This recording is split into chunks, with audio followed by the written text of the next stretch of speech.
Have you ever wondered why the woman who saw you the clearest is often the one you cannot forget? She didn't shout. She didn't plead. She didn't try to mold herself into his dreams or soften the sharp edges of her soul to fit his hands. She simply was. And it was that unapologetic presence, raw, reflective, and untamed, that cracked open the foundation of everything he thought he was. She didn't come to be admired. She came to be seen. And more importantly, to mirror back everything he had buried. His unspoken fears, his forgotten boyhood grief, his hunger for depth that terrified him more than loneliness ever did. She arrived like a myth whispered through centuries of men who craved devotion but feared depth. And then, like a ghost sent by the unconscious itself, she vanished. But she wasn't a ghost. She was his shadow, given shape and voice and silken hair. In Jungian terms, she was the embodiment of what he refused to integrate. And when she entered his life, she didn't destroy him. He was already fractured. She merely illuminated the cracks with the light he wasn't ready for. He had mastered the art of becoming what others adored: the charming protector, the composed leader, the man in control. But beneath the persona lay a terrified ego, desperate to never be truly known.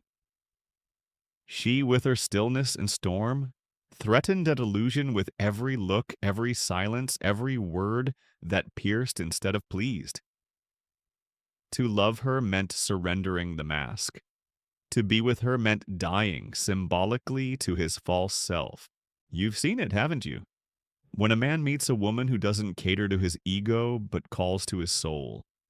When she doesn't flatter but reflects. When she doesn't chase but awakens. There's a tension there. Sacred, electric, almost unbearable. Because he knows that to hold her would require becoming whole, and he is not yet ready to confront what that would cost. Most women are taught to make themselves palatable. She did not. Most women are taught that love is earned by pleasing. She disagreed. She was not love as comfort. She was love as confrontation. And in that confrontation, he found both terror and truth. She did not ask for more than he could give. She simply required what he never gave himself: authenticity. She didn't want the part he polished for the world. She wanted the chaos, the vulnerability, the shame, the grief. Not to fix, but to witness. Not to heal, but to honor. And that was a language he had never learned to speak. He tried to frame her as too much, too intense, too deep. But in truth, she was exactly what he had been searching for in secret. Beneath the casual affairs, beneath the ambition, beneath the facade. She was the key to his awakening, and he knew it. That's why he ran. Because the key demands the unlocking of doors long rusted shut. Jung taught that the shadow holds what we most need and most fear. That what we repress does not disappear, it waits. And often it returns in human form. She was his shadow made flesh. She was the feminine archetype not meant to complete him, but to confront him. Not to soothe, but to summon, and the summons was soul deep. You may think she vanished to teach him a lesson. No, she vanished because her role was never to stay. Her purpose was ignition, not permanence. To trigger his unraveling, not to become his reward. She was the fire before the rebirth. And once her role was complete, the universe reclaimed her, like a prophecy fulfilled. But he never forgot her. The more distance grew, the more he felt her everywhere. Not as a woman, but as a presence. A standard. A silence that echoed with meaning. He began to see her in his dreams, in quiet moments, in every woman he tried to replace her with, but couldn't. Because she wasn't just a woman, she was his call to consciousness. And that is not something you replace. That is something you answer or forever regret. The irony? He didn't lose her because she was too much. He lost her because he was too small for what she required. And until he chose to grow, not in power but in depth, He would only meet shadows of her in other bodies. Reflections, never the source. Because the woman who awakens you doesn't wait for you to be ready. She simply shows you what readiness looks like. Then she disappears into the myth you'll spend a lifetime trying to decode. He thought her disappearance would bring relief, that without her voice, her eyes, her presence slicing through the veil, he would return to the comfort of his controlled world. But the opposite occurred. With her absence came a strange silence, not peaceful but deafening, the silence of unfulfilled destiny, of a soul still half asleep. There are women who decorate a man's life, and then there are women who detonate it. She was the latter, a sacred storm disguised as stillness. She walked softly but left his internal structures in ruin. Not out of malice, not to punish, but because the man he believed himself to be had to collapse for the man he could become to rise. And collapse he did. He thought of her at night not with lust but with reverence, because what she stirred in him was not carnal, it was cosmic. It wasn't about her body, but the way she held his soul accountable, the way she didn't demand love but deserved it. Not by pleading, but by existing with unshakable presence. And presence to a man unrooted in himself is terrifying. You know this. You felt it. The way a man pulls back when you stop shrinking. The way he retreats when you stop offering softness as apology. When you dare to look him in the eye and say, I will not carry your unhealed self just to earn scraps of affection. That is when the true test begins, not of his attraction to you, but of his capacity for depth. He regretted her the moment she left, but regret is not the same as readiness. He prayed for her return not because he had changed, but because he had awakened enough to feel the ache, to recognize the void she left as sacred, not optional. The kind of emptiness that no success, no conquest, no other woman could ever fill. Because it wasn't about her, it was about the mirror she held up to him. Now shattered, she was his initiation, his Sophia, his Anima calling from the depths of his psyche. Jung spoke of such women not as fantasies, but as archetypes embedded in the male soul. She was the guide to his inner labyrinth. But he mistook her for a test when she was the threshold.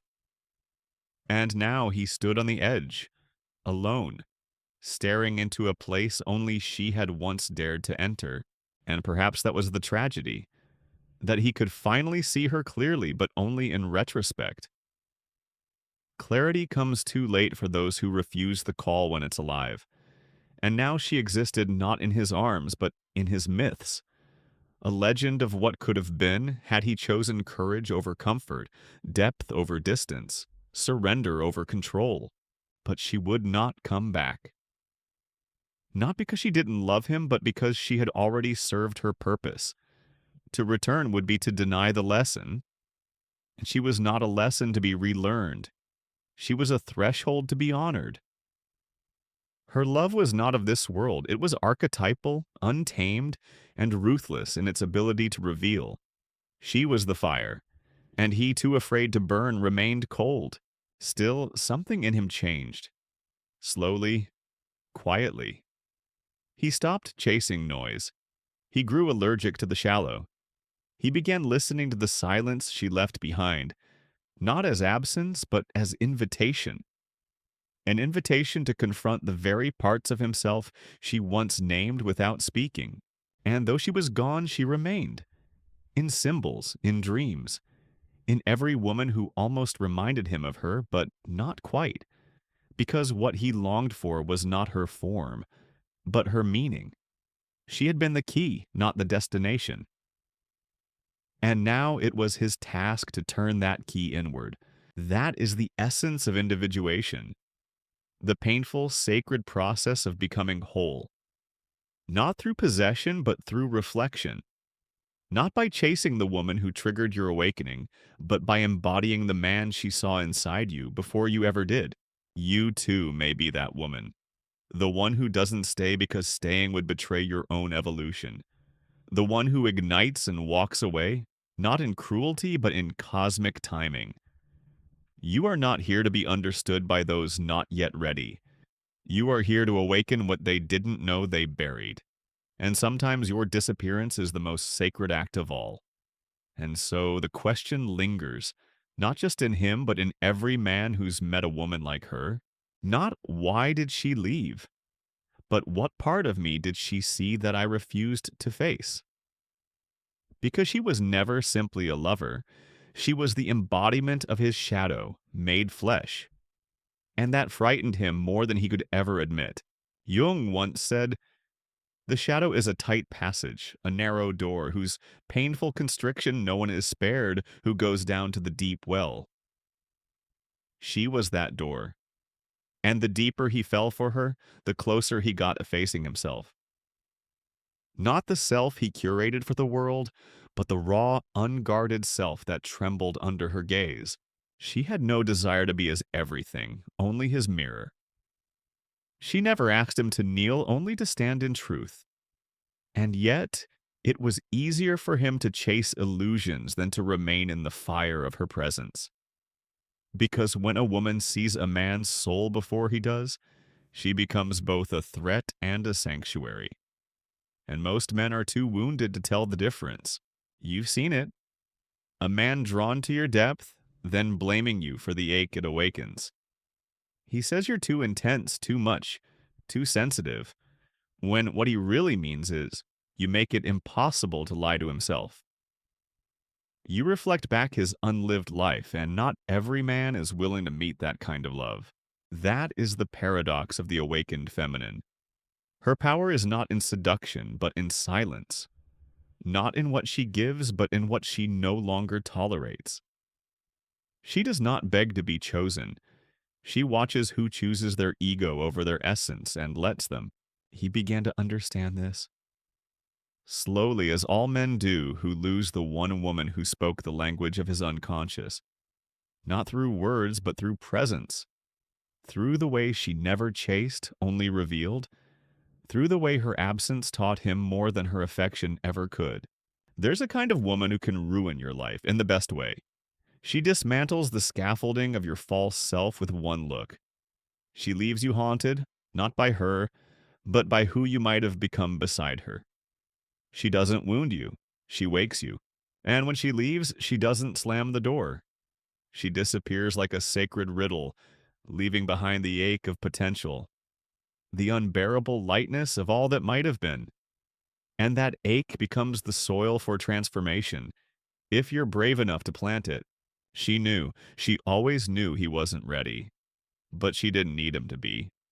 Her role wasn't to wait, it was to strike, to pierce, to awaken, and then vanish before he could reduce her into something safe. Because she was never meant to be tamed. She was meant to be remembered. That is the feminine divine in her shadow form, both destroyer and deliverer.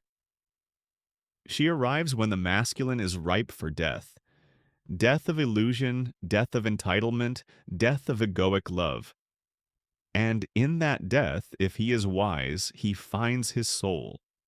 Not in her, but in the version of himself she mirrored and demanded into being. And yet this is not about him alone. This is about you. You who walk as both invitation and consequence.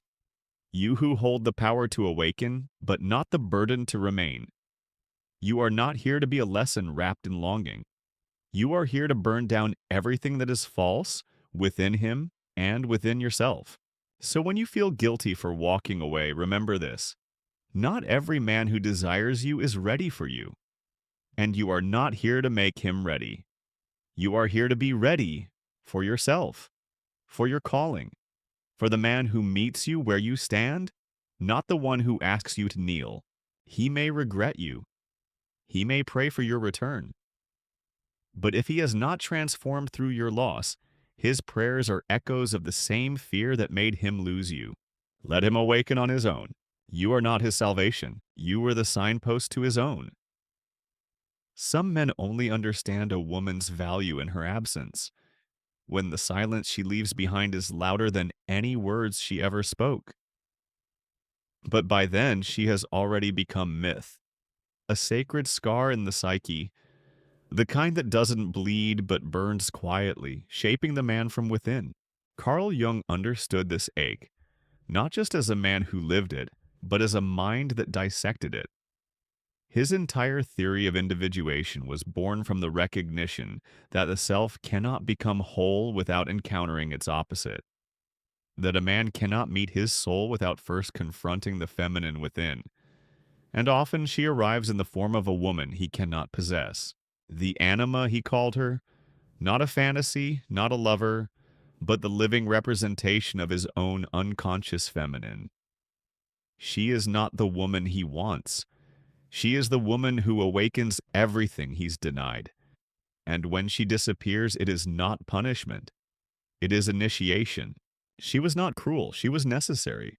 You see, when a woman like this enters a man's life, she doesn't just touch his heart, she touches his lineage.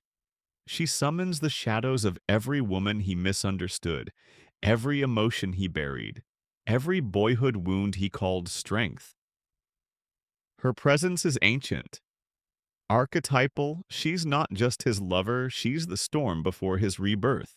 And it terrifies him, because to love her means to crumble, to let go of control, to face the unhealed mother within, the rejected child, the arrogant father. It means no longer performing masculinity, but becoming it, forged in surrender, not dominance. But few are ready. So they call her a phase, a mistake, a distraction. They build altars to reason to avoid the ruins of emotion. They replace her with safety, then wonder why nothing tastes the same. Why no woman since has ever made them feel quite alive? Because she didn't offer comfort, she offered the truth. And yet she was never there to be chosen. She was there to choose, and what she chose was herself. Her intuition over his indecision, her peace over his potential, her path over his projections. And that was the moment he lost her.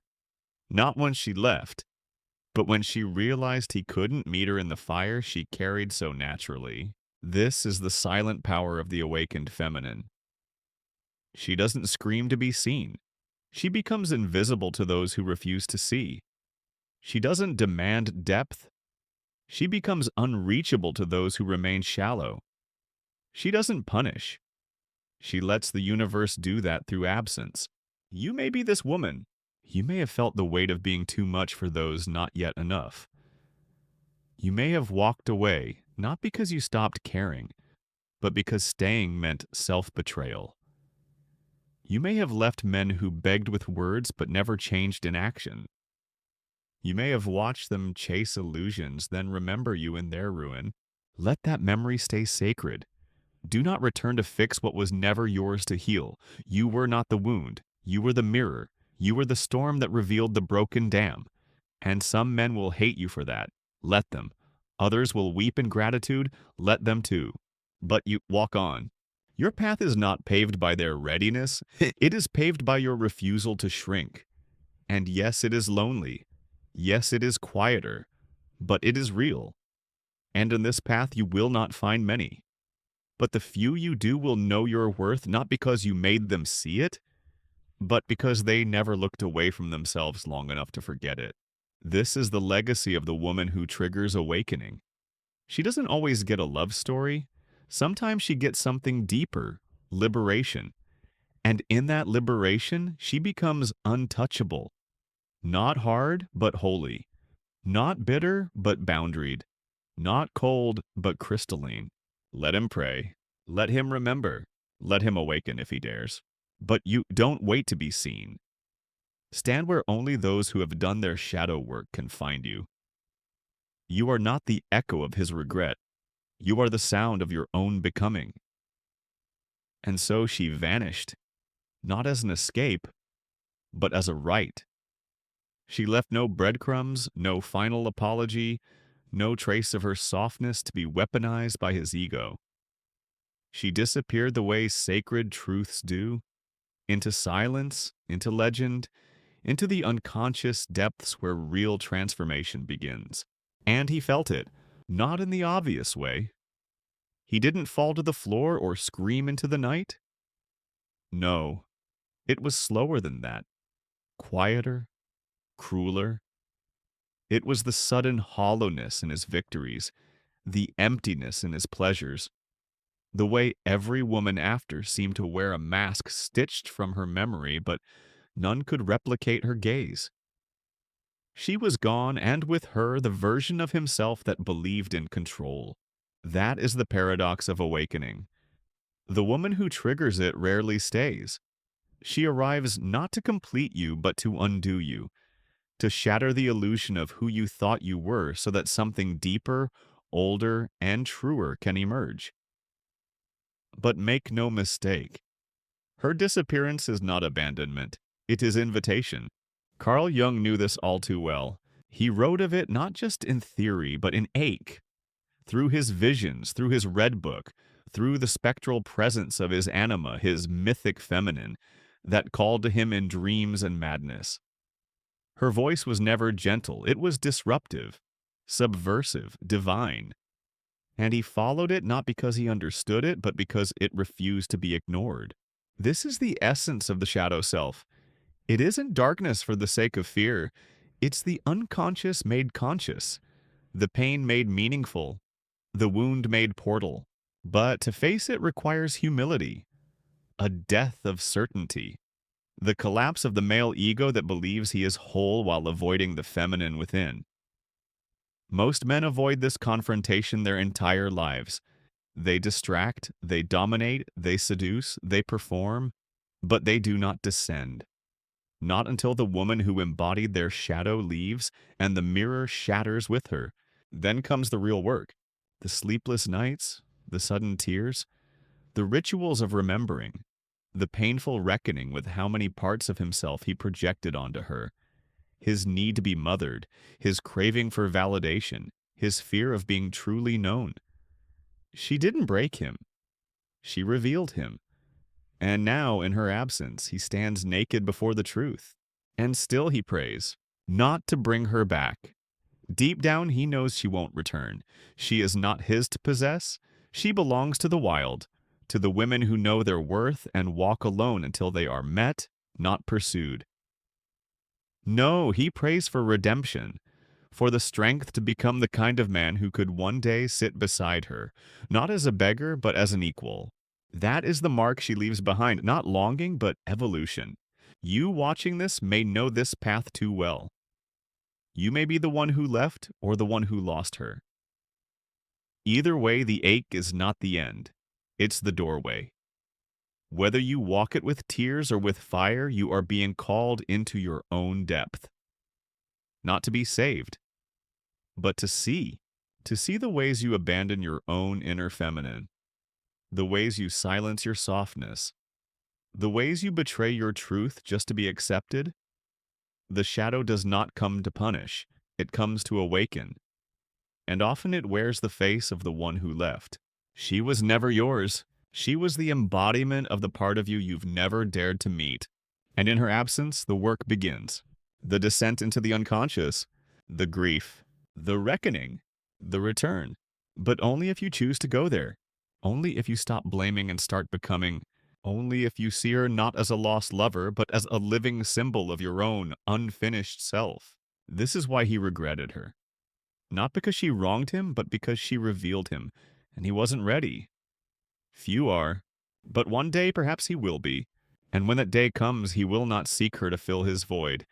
He will thank her, silently from the center of his healed self, and she, wherever she is, will feel it. That's the magic of true awakening. It doesn't end in reunion, it ends in rebirth. There is a sacred silence that follows the storm of awakening, a quiet so deep it roars inside you. This is the space where the ego dies and something else begins. Not louder, not bolder, just truer. Quieter than pride, stronger than desire. It's the echo of the soul remembering who it was before it learned to perform. Jung understood that transformation was not about addition, but subtraction. Not becoming someone new, but shedding everything you were never meant to be. The woman who triggered his awakening was not a muse in the romantic sense. She was an archetype, the feminine divine cloaked in mortal form, speaking the language of his forgotten self. She didn't speak to his ears. She spoke to the parts of him buried in centuries of conditioning, intellectual armor, and ancestral fear. She was the fire and the mirror, and when she left, the mirror cracked, but the fire stayed. You see, most people confuse awakening with comfort. But the truth is far more brutal. Awakening dismantles. It takes the crown off your head and places your hands in the dirt. It humbles you before it heals you. It doesn't stroke your ego. It demands its death. This woman, this Anima embodied. She appeared not to love him in the way he wanted, but to challenge the very idea of what love had become to him. Transactional, safe, contained. And she, feral in soul, sovereign in mind, untouchable in essence, was none of those things. She didn't try to make him better. She made him real, and that is far more dangerous. Because to be real is to be exposed. She didn't nurture his illusions. She dismantled them, not cruelly, not with intent to harm, but with the inevitability of truth. Her presence was a question he couldn't answer. Who are you beneath your brilliance, beneath your titles, your books, your doctrines? Who are you when you can't control me? He didn't know, but he would spend years trying to find out. This is the wound many men carry. The longing for the woman who saw them, not as who they claimed to be, but who they truly were. It haunts them not because she left, but because she revealed. And you can't unsee yourself after being seen at that depth. It is here in this reckoning that the soul begins its journey back to wholeness. And that's the thing most never understand about the one who disappeared. She didn't leave to hurt him. She left because her role was complete. She was never meant to stay. She was a divine disruption, a cosmic interruption of his patterned, protected self, a messenger from the unconscious. And as all archetypes do, she vanishes the moment the lesson begins. It's the same for you, isn't it? Whether you've been her or mourned her, you know the ache, the silent rage at how someone could awaken you and then vanish into smoke. But that is the nature of soul triggers. They don't stay for the sequel. They ignite the fire and walk away. Because the story isn't about them, it's about what you become in the aftermath. In her absence, he searched everywhere. Through texts, through philosophy, through theology. He tried to rebuild her through ideas, but what he found over time was that she wasn't in the books. She was in the spaces between the words, in the silence after the question, in the parts of himself he had never dared to inhabit. She was not a chapter in his story. She was the door to the whole book. The more he studied the unconscious, the more he saw her face. Not as a literal woman, but as the eternal feminine that animates every man's journey to truth. The anima that pulls him inward. The wild voice that sings beneath his logic. The memory of softness he once rejected, now begging for redemption. This is how she saves him, not with her return, but with his remembrance. And you, listening now, may feel that pull in your own life. Perhaps you are the mirror. Perhaps you are the one staring into it. Either way, the call is the same. Integrate, reclaim, descend, rise. Let the regret be your teacher. Let the longing shape you. Let the silence become sacred. Because somewhere deep in your psyche she still waits. Not for you to chase her, but to meet her as your equal. Not broken, not begging, but whole. And when that day comes, you'll understand. The woman who left wasn't a loss. She was a threshold. And crossing it changes everything. There is a moment in every man's life, often quiet, often unbearably still, when he realizes the woman he could not control was the one who carried the map to his salvation. Not because she obeyed, but because she refused to. The woman who triggered Carl Jung's awakening then disappeared was not merely a figure in his personal history. She was the symbolic collapse of everything he once believed made him powerful. She was not his student, his lover, or his follower. She was his storm, his silence, and his soul's summons, all wrapped into a presence that refused domestication. In her, he met the shadow not as a theory, but as a heartbeat. You must understand. The shadow is not the darkness itself, but the part of you exiled to protect the persona.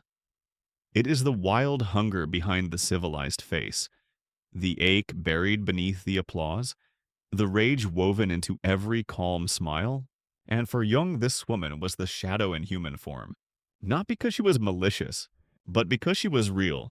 She was not impressed by his intellect. She was not seduced by his reputation. She saw the fracture beneath his brilliance, the boy beneath the doctor, the ache beneath the dogma, and instead of healing it for him, she made him see it. That is the feminine that terrifies the masculine ego, the woman who sees and does not soothe, who witnesses and does not flatter, who awakens and does not stay. That is the sacred cruelty of transformation. And for those of you watching, those who have been her or longed for her, the truth is this: she cannot be loved the way most men are taught to love. She requires depth, presence, a man willing to die to his ego and be reborn in his truth. Not once, but every day, because she doesn't want your strength. She wants your surrender, not to her, to yourself. That is the paradox. The masculine thinks power is domination. She teaches that power is devotion, not to her, but to the parts of yourself you've long abandoned. She doesn't want your control. She wants your clarity. She wants you to meet her without the armor of performance, without the facade of certainty, without the fortress of pride. And until you do, she will keep appearing in different forms, different faces, different names, but always the same echo: become whole or lose her. You can't fake your way into this love. It knows too much. It sees too clearly. Jung came to realize that this woman was the voice of the self, whispering through the mask of desire. And in her departure, he was forced to confront what remained of him when the performance ended. What part of him had never been touched? Not by fame, not by theory, not by applause. What part of him still trembled when he sat in silence?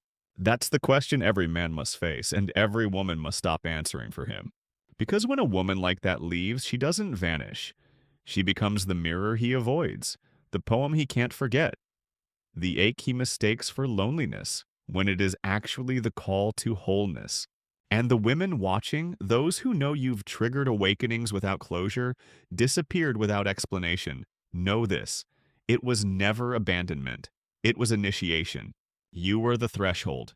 You were the divine rupture. And in the soul of the man you left, something sacred began to stir. He might not thank you now. He might curse your name. He might call you cold, selfish, manipulative. But beneath it all, in the quiet space where his mask begins to crumble, he knows you were the only one who ever touched his truth. And that knowing, sharp and beautiful and unbearably honest, is what will begin his becoming. Not because he wins you back, but because he finally meets himself. And that is the return he was praying for all along. The feminine that disappears without drama, without explanation, without turning back, is not lost. She is not running. She is rising. Because her disappearance was not rejection, it was revelation. The woman who triggered his awakening, then vanished, did not seek closure because her presence was the closure. Her silence was not a punishment. It was a mirror, a final offering, a divine refusal to participate in a dynamic that begged for her soul while starving her essence. Jung's deeper knowing, buried beneath scholarly papers and late-night dreams, was that the anima, the feminine within the man's psyche, doesn't heal by being adored. She heals by being honored. She doesn't integrate through ownership. She integrates through reverence. But reverence cannot be forced. It must be born of loss, and loss, when it is sacred, is not a wound. It is a womb. A place where the ego dies and the soul begins its long, trembling walk home. What this woman gave him was not just awakening, it was annihilation. The shattering of every illusion he held about himself. She forced him to look beyond persona, beyond projection, beyond performance. She was not asking to be chosen. She was asking him to see. And when he couldn't, when the projection fell away and he faced the raw, unadorned truth, he felt it as betrayal. But it was a liberation, because only in the absence of illusion can real love emerge. Not the kind built on need or roles, but the kind that demands nothing and gives everything in presence. You watching this may have been her, or you may have lost her. If you were her, you know the ache of being blamed for what you merely revealed. You know the burn of being misread, the loneliness of being the mirror that cracked his fantasy. And yet, you stayed in your truth. You chose disappearance over distortion. And if you lost her, know this, she did not leave you. She left who you were pretending to be.